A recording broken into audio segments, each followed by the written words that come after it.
Assalamualaikum warahmatullahi wabarakatuh. Selamat pagi untuk kamu yang sedang menyaksikan video ini.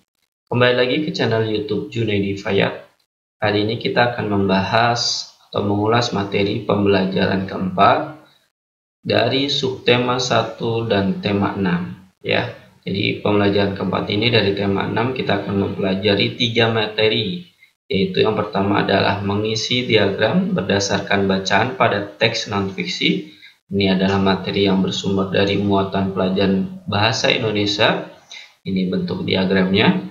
Kemudian yang kedua materinya adalah pengaruh interaksi manusia dengan lingkungan alam. Dan ini sumbernya adalah muatan pelajaran ilmu pengetahuan sosial. Dan yang terakhir adalah materi yang ketiga, yaitu hak dan kewajiban di rumah dan di sekolah. Dan bersumbernya dengan muatan pelajaran PPKN. Oleh karena itu, yuk sama-sama kita akan membahas materi demi materi yang akan kita tuntaskan pada pembelajaran 4 ini. Yuk sama-sama kita cermati pembelajaran video ini. Kita langsung saja ke slide berikutnya. Materi yang pertama adalah muatan pelajaran bahasa Indonesia dengan kompetensi dasar 3.3 dan 4.3, di mana materinya adalah mengisi diagram berdasarkan bacaan pada teks non-fiksi. Teks non-fiksi ini sebelumnya sudah kita pelajari ya, dari pembelajaran 1 sampai dengan 3. Bahkan di pembelajaran yang sekarang kita bahas, ketemu lagi dengan teks non-fiksi. Nah, di sini kita coba mengulas sedikit. Teks non-fiksi adalah teks yang berisi informasi berdasarkan fakta atau kenyataan. Jenis teks tersebut dapat ditemukan dalam bentuk artikel pada media dan media elektronik. Ya, maksudnya di sini adalah pada media massa dan media elektronik. Jadi ini merupakan pengertian atau definisi dari teks non-fiksi. Jadi kalau kita menemukan bacaan atau artikel berkaitan dengan fakta atau kenyataan, maka itu merupakan dari teks non-fiksi. Kita contohkan ya diagramnya di sini. Nah, ini diagramnya seperti yang kamu sedang lihat atau perhatikan. Ini contoh diagramnya. Dan untuk menemukan dan memahami informasi penting, nah di sini ada poinnya nih sebelum kita membuat diagram seperti ini. Nah, untuk menemukan dan memahami informasi penting pada teks non-fiksi dapat dilakukan langkah-langkah berikut. Jadi kamu untuk memahami dan mengambil hal-hal penting, informasi penting seperti ide pokok ya atau kalimat utama dalam setiap paragrafnya, kamu harus melakukan 2 hal ini nih. Yang pertama adalah bacalah teks dengan seksama. Jadi kita harus membacanya dari awal hingga akhir dengan seksama. Yang kedua adalah temukan gagasan utama dan kata kunci dari setiap paragraf. Nah, setiap paragraf itu terdiri dari beberapa kalimat, dan di antara kalimat yang tadi dari sekian banyak paragraf, dari sekian banyak kalimat, tentu saja pasti ada yang namanya gagasan utama. Kamu harus menemukan nih dalam setiap paragraf gagasan utama dan kata kuncinya. Jadi dalam setiap paragraf itu kata kuncinya apa? Nah, itu harus kamu temukan. Setelah menemukan itu, yang pertama membaca teks dengan seksama, dan kedua adalah menemukan kata kunci dan gagasan utamanya, barulah kamu bisa membuat yang namanya diagram. Dan kamu bisa mengisi nih dalam diagramnya. Kalau diagram tersebut, kalau teks tersebut terdiri dari 3 paragraf, nah di sini kan contohnya diagramnya ada 3 ya. Paragraf 1, paragraf 2, dan paragraf 3. Jadi kalau kamu menemukan paragrafnya lebih dari 3 atau kurang dari 3, maka nanti diagramnya tinggal menyesuaikan saja. Nah, ini diagramnya dari paragraf 1, paragraf 2, dan paragraf 3 kita ambil dari gagasan utama yang ada pada setiap paragraf. Jadi ada 1, 2, 3 gagasan utama dapat, kemudian dari gagasan utamanya itu kita tarik lagi yang namanya kata kunci. Jadi dalam setiap paragraf itu kita ambil kata kuncinya. Jadi sesuai dengan jumlah paragrafnya, kalau ada 3 maka ada gagasan utamanya 3 buah, kemudian kata kuncinya pun 3 buah, maka jadilah diagram. Dan cara mengisinya seperti tersebut. Oleh karenanya, yuk sama-sama kamu coba, kamu latih dalam memahami teks non-fiksi dan membuat diagram ini dengan baik dan benar. Jadi kalau kamu menemukan bacaan yang panjang, cobalah kamu membuat diagram seperti ini. Kita lanjut ya ke materi berikutnya.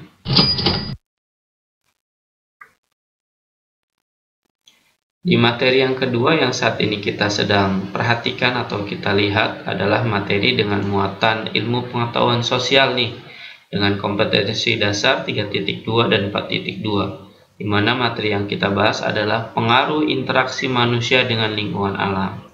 Nah, seperti sebelumnya kita sudah membahas nih tentang interaksi manusia nih, atau definisi dari interaksi. Nah, sekarang kita lihat nih pengaruhnya ada nggak sebenarnya antara manusia dengan lingkungan alam. Nah, di sini kita bisa lihat ya, ternyata ada dampak positif dan negatif. Nah, dampak interaksi manusia dengan lingkungan pada perkebunan kelapa sawit. Nah, ini contohnya ya. Contoh interaksi yang dilakukan oleh manusia terhadap perkebunan kelapa sawit. Dampaknya ada dua, positif dan negatif. Kita bahas dari yang positif terlebih dahulu nih. Yang pertama adalah dampak positif interaksi manusia meningkatkan lapangan pekerjaan penduduk sekitar. Jadi dengan adanya perkebunan kelapa sawit, masyarakat yang tidak memiliki lapangan pekerjaan atau pekerjaan tetap, maka di sini dia akan memiliki lapangan pekerjaan atau pekerjaan untuk memenuhi kebutuhan hidupnya nih, baik dirinya maupun keluarganya. Yang kedua adalah meningkatkan pembangunan daerah, seperti dibangunnya akses jalan raya. Jadi dengan adanya perkebunan kelapa sawit yang ada di suatu daerah, maka daerah tersebut akan memiliki atau akses jalan raya menuju perkebunan kelapa sawit, dan ini meningkatkan pembangunan daerah jelas, karena kalau daerah tersebut tidak memiliki akses jalan raya, maka otomatis pembangunannya pun tidak begitu cepat karena nggak ada akses jalan rayanya.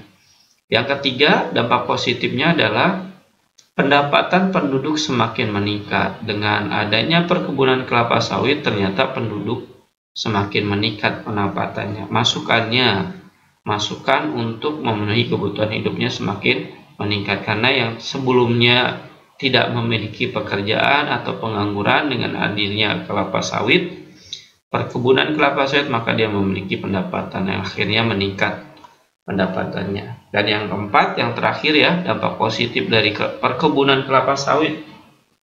Di sini dibangunnya sarana dan prasarana.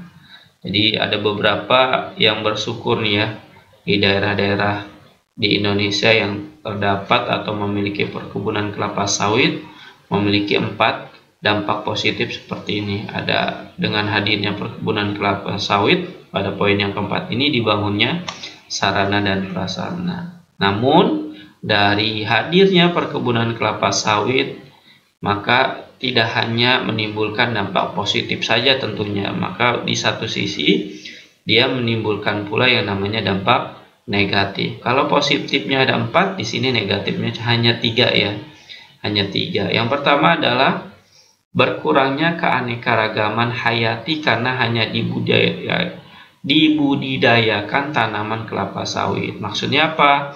Maksudnya mungkin sebelumnya itu bentuknya hutan, mungkin bentuknya perkebunan yang beraneka ragam, yang tadinya ada perkebunan singkong, ubi, dan sejenisnya, bahkan banyak. Dengan hadirnya kelapa sawit, daerah tersebut hanya membudidayakan, hanya menanam satu tanaman saja, yaitu kelapa sawit. Jadi berkurangnya keanekaragaman hayati. Jadi termasuk di dalamnya tumbuhan-tumbuhan selain kelapa sawit, maka tidak akan ada tumbuhan-tumbuhan yang lain. Maka di sini katanya atau kalimatnya berkurangnya keanekaragaman hayati. Kemudian yang kedua, dampak negatif yang akan muncul adalah berkurangnya habitat dan hewan asli penghuni hutan yang dibuka untuk perkebunan. Jadi yang sebelumnya hutan di sini ya disebutkan, yang sebelumnya hutan itu bisa dimiliki atau bisa ditempati oleh banyak hewan-hewan asli penghuni hutan, maka dengan hadirnya perkebunan kelapa sawit, maka hewan-hewan asli tersebut akan mengalami pergeseran atau penggusuran secara otomatis yang akhirnya berkuranglah hewan-hewan tersebut. Bahkan habitatnya pun jadi hilang ya, karena dengan hadirnya perkebunan kelapa sawit. Bahkan tumbuhannya pun cuma satu atau tanamannya, yaitu berupa kelapa sawit yang akhirnya makanan atau sumber makanan untuk beberapa hewan jadi hilang. Makanya nggak salah ya kalau kita menyaksikan di televisi, di berita-berita yang ada, kita kadang-kadang mendengar nih, di samping areal perkebunan kelapa sawit banyak hewan-hewan buas atau hewan-hewan tertentu yang masuk ke perkebunan, yang masuk ke dalam halaman rumah warga sekitar atau warga masyarakat yang berada yang terdekat dari perkebunan kelapa sawit. Sedangkan yang ketiga, yang terakhir, dampak negatifnya adalah berkurangnya sumber daya air. Jadi kalau kita memiliki hutan yang lebat, yang subur, seperti negara kita yang dilalui oleh garis khatulistiwa, dengan banyaknya hutan itu ternyata sebenarnya memiliki sumber daya air yang melimpah. Jadi di bawah tanaman-tanaman hutan tersebut, airnya pun melimpah sebenarnya dengan adanya hutan. Selain sebagai paru-paru dunia, negara kita ini, Indonesia, udaranya bersih dengan adanya hutan, ditambah lagi dengan sumber daya air yang melimpah. Tapi ketika itu berubah, hutan tersebut berubah menjadi perkebunan kelapa sawit, maka dengan hadirnya perkebunan kelapa sawit, tanamannya pun cuma satu, berupa kelapa sawit aja, maka berkurangnya sumber daya air yang awalnya melimpah ruah. Inilah 3 dampak negatif yang ditimbulkan akibat interaksi manusia dengan lingkungan. Jadi ada dampak negatif, ada dampak positif. Nanti tinggal mana yang lebih besar pengaruhnya kepada masyarakat. Jadi kita tidak bisa menyalahkan juga ya dari dampak negatif, bahkan dampak positifnya pun pasti ada sisi yang menggembirakan untuk warga masyarakat. Ini adalah contoh-contoh ya dampak negatif dan positif dari hasil interaksi manusia dengan lingkungan alam. Kita lanjutkan ke slide berikutnya.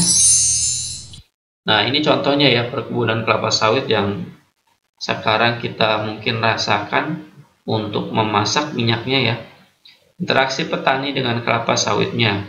Buah kelapa sawit yang sudah dipanen kemudian dikirim ke perusahaan minyak goreng. Nah, inilah bentuk kelapa sawit, dan ini adalah petaninya yang sudah memanen ya, atau sedang memanen ya, yang akan dibawa ke perusahaan minyak goreng yang akhirnya kembali kepada kita sebagai pengguna dari minyak goreng untuk memasak.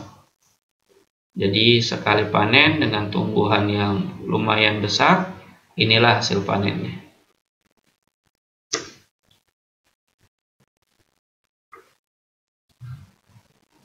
Di slide yang ini, yang sedang kita saksikan adalah bentuk latihan soal ya.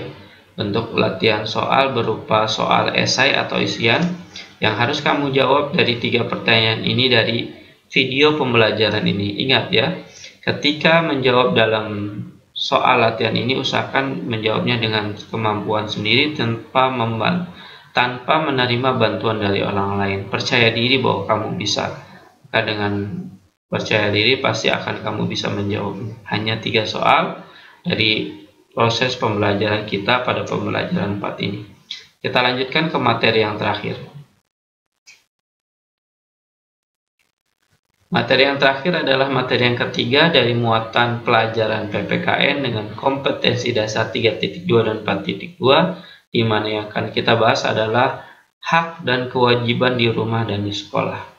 Khususnya untuk kita atau diri kamu sebagai pelajar nih. Jadi yang namanya hak dan kewajiban itu ada juga di rumah dan di sekolah. Bahkan nanti satu lagi sebenarnya ada juga di masyarakat. Kewajiban adalah hal-hal yang harus dilakukan. Jika kita tidak melaksanakan kewajiban, kita akan mendapatkan peringatan dan sanksi. Maka inilah efek dampak kalau kita tidak melaksanakan kewajiban. Ada peringatan dan sanksi yang akan kita dapatkan. Namanya juga kewajiban ya. harus dilakukan, harus dilaksanakan. Dan beberapa poin terkait masalah hak dan kewajiban adalah kewajiban dan hak selalu berdampingan. Selalu berdampingan itu kalau ada hak, maka dia dituntut dengan kewajiban. Kalau dia sudah melaksanakan kewajiban, maka dia akan mendapatkan hak-haknya. Kemudian yang kedua poinnya adalah artinya, arti maksudnya dari selalu berdampingan ini, hak akan kita dapatkan setelah kewajiban telah selesai dilakukan. Jadi kita dapat menerima atau dapat hak apabila kita telah melaksanakan yang namanya kewajiban. Jadi nggak bisa mendapatkan hak kalau kita belum melakukan kewajiban.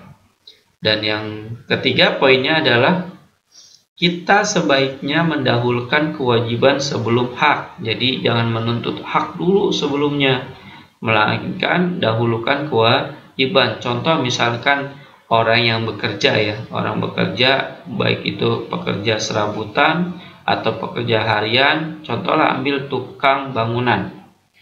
Bapak tukang bangunan itu memiliki hak dan kewajiban dalam melaksanakan tugasnya. Misalkan ketika pagi hari dia sudah meminta haknya berupa gaji harian yang harus dia terima. Kira-kira ketika dia minta haknya dikasih nggak sama si pemberi pekerjaan? Nggak bakal bisa, melainkan dia harus mendahulukan dulu kewajibannya. Kerja dulu dari pagi sampai sore, setelah kewajibannya atau kerjanya dilaksanakan, maka dia akan mendapatkan hak berupa bayaran atau gaji harian yang telah dia laksanakan. Itu adalah contoh dari yang namanya hak dan kewajiban. Dan yang poin keempat adalah jika kita melakukan hak dan kewajiban dengan seimbang, maka akan tercipta kehidupan yang aman, tertib, dan damai. Jadi dua-duanya harus dilaksanakan ya dengan seimbang, harmonis, dan tidak berat sebelah. Ini merupakan dari hak dan kewajiban. Gimana? Mudah ya materinya ya? Dari materi 1, 2, dan 3 yang saat ini kita bahas. Dan ini adalah contoh-contoh ya, berupa kewajiban dan hak. Berikut adalah contoh kewajiban siswa di sekolah dan hak yang akan diperolehnya. Hak yang akan diperoleh setiap siswa yang ada di sekolah, dan begitu pula dengan kewajibannya. Di sini kita bahas dulu kewajibannya ada 5, begitu juga dengan haknya. Kewajiban yang pertama adalah membuang sampah ke tempat sampah.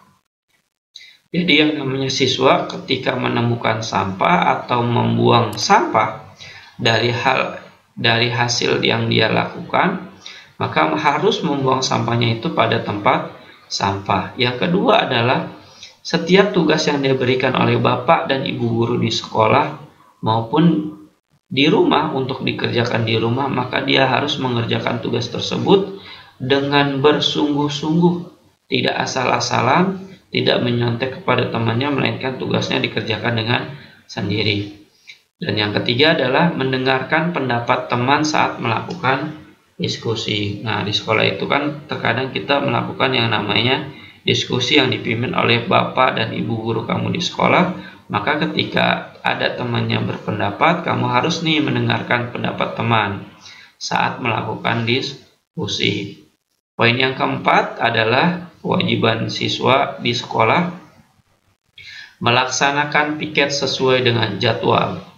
Kalau piket sudah diberikan hari dan waktunya, maka setiap petugas piket harus menjalankan dengan sungguh-sungguh dan rasa tanggung jawab.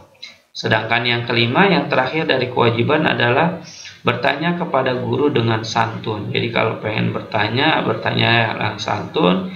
Ketika ketemu guru pun berakhlaklah akhlak yang santun. Ini merupakan kewajiban siswa yang ada di sekolah yang harus diterapkan nih. Bahkan sebenarnya bisa jadi lebih dari 5. Ini ada hanya contoh saja yang paling banyak muncul ya, atau paling sering dilaksanakan. Sedangkan haknya setiap siswa yang ada di sekolah itu ada 5 juga di sini contohnya. Pertama adalah haknya lingkungan sekolah menjadi bersih. Ini hak dia ya. Lingkungan sekolah menjadi bersih. Karena dengan apa? karena kewajibannya itu membuang sampah ke tempat sampah. Kemudian hak yang kedua adalah mendapatkan nilai bagus dari tugas tersebut. Jelas dia akan mendapatkan nilai bagus ketika melaksanakan kewajibannya berupa tugas dengan sungguh-sungguh. Insya Allah pasti nilainya bagus. Dan yang ketiga adalah diskusi akan tenang dan permasalahan dalam diskusi cepat terpecahkan. Jadi kalau diskusinya tenang, jika anggota diskusinya itu melakukan beberapa kewajiban-kewajibannya. Contohnya adalah mendengarkan pendapat teman saat melakukan diskusi. Yang keempat, haknya adalah ruang kelas selalu bersih dan nyaman. Karena apa? Karena temannya atau dirinya melaksanakan piket sesuai dengan jadwal. Dan yang terakhir, haknya adalah dia akan mendapatkan haknya di sekolah. Seorang siswa mendapatkan jawaban dari pertanyaan. Jika dia memberikan pertanyaan kepada bapak atau ibu guru di sekolah, maka dia akan mendapatkan jawaban dari pertanyaan tersebut. Demikianlah kewajiban dan hak yang akan kamu peroleh sebagai siswa jika kamu berada di sekolah. 5 kewajiban ini dan 5 hak ini akan kamu dapatkan dan akan kamu laksanakan berupa kewajiban ini jika kamu berada di sekolah. Ingat ya, kewajiban ini harus dilaksanakan dengan sepenuh hati dan rasa tanggung jawab. Adapun, nah di sini ada lagi ya, kewajiban. Adapun kewajiban dan hak siswa yang ada di rumah adalah, nah ini harus kamu laksanakan nih. Pertama adalah bangun tidur tepat waktu. Kedua adalah membantu orang tua. Ketiga, menjaga kebersihan rumah. Keempat, menghormati orang tua. Ini kewajiban ya, kalau tidak melaksanakan menghormati orang tua, kamu nanti akan menjadi anak yang durhaka. 5. Mengulang pelajaran di rumah. Jadi pelajaran yang di sekolah yang kamu terima harus kamu ulangi nih, dan ini merupakan kewajiban. Dan yang keenam adalah berkata dan bersikap sopan terhadap siapapun yang ada di rumah. Selain kewajiban ini yang kamu harus lakukan, kamu juga akan mendapatkan hak nih jika berada di rumah. Mendapatkan kasih sayang yang pertama dari orang tua atau dari saudara yang ada di rumah. Kemudian yang kedua, mendapatkan perlindungan. Perlindungan ini berupa rasa aman ya dari orang tua atau dari saudara-saudara kamu. Yang ketiga adalah memiliki kesempatan untuk bermain. Jadi kamu boleh bermain asalkan ada batas dan waktunya. Tidak semuanya kamu memiliki waktu di rumah untuk bermain, karena kamu juga memiliki kewajiban membantu orang tua. Yang keempat adalah mendapat bimbingan saat belajar. Jadi poin yang ini terkadang bisa juga tidak kamu dapatkan ketika kamu memiliki orang tua yang nggak bisa ngajarin, dan ini nggak bisa harus dituntut ya, karena setiap orang tua berbeda-beda antara satu dengan yang lainnya. Terkadang mendapatkan bimbingan jelas ketika kamu mau belajar membaca. Nah, ini dapat bimbingan nih. Dan yang terakhir adalah mendapatkan kesejahteraan hidup. Nah, kesejahteraan hidup merupakan tanggung jawab kedua orang tua kamu untuk mensejahterakan diri kamu. Mudah-mudahan ini kamu akan mendapatkannya atau mendapatkan kesejahteraan hidup ini. Ini adalah contoh yang kita sedang pelajari yang harus kamu lakukan, kewajiban dan haknya yang ada di rumah ya. Kewajibannya wajib dilaksanakan, haknya otomatis nanti akan kamu dapatkan setelah melaksanakan kewajiban. Kalau ini yang kita akan bahas adalah contoh sikap menjaga kelestarian lingkungan. Ini adalah contoh ya yang harus kamu lakukan ketika kamu berada di masyarakat. Yang pertama adalah membuang sampah pada tempatnya agar lingkungan kita tetap menjadi bersih. Kemudian menanami kembali hutan yang gundul. Kalau kita berada di rumah, kita berada di pinggir atau berada di dekat dengan hutan, maka kita memiliki kewajiban menanam hutan yang gundul. Gundul itu tidak ada pohonnya lagi ya, melainkan pohonnya sudah banyak yang ditebang. Kemudian yang ketiga adalah menghentikan eksploitasi sumber daya alam. Eksploitasi itu asal katanya mengeruk dan mengambil secara tidak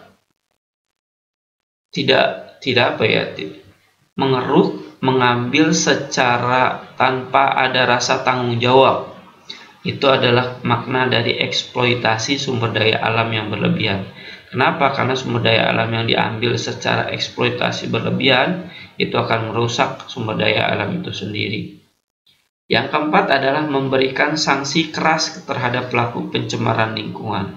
Jadi ini sikap yang harus kamu lakukan nih. Kalau ada yang membuang sampah sembarangan contohnya, wajib kamu tegur karena itu adalah kewajiban kamu ketika menemukan seseorang melakukan itu. Yang kelima adalah poinnya, meningkatkan kesadaran masyarakat akan pentingnya kelestarian lingkungan alam. Dengan meningkatnya kesadaran, maka kita akan mendapatkan lingkungan yang bersih dan sesuai dengan apa yang kita inginkan.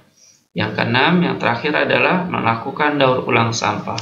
Jadi ada beberapa sampah yang kita miliki dari asal rumah tangga kita ya, rumah tangga atau keluarga kita.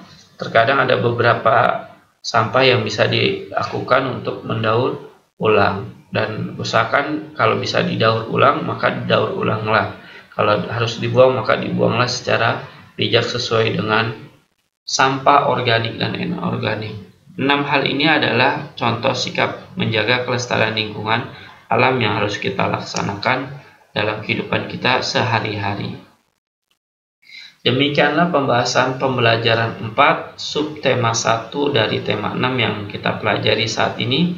Mudah-mudahan kamu dapat memahami materi tersebut dengan mudah. Jangan lupa dikerjakan soal latihannya. Terima kasih. Wassalamualaikum warahmatullahi wabarakatuh.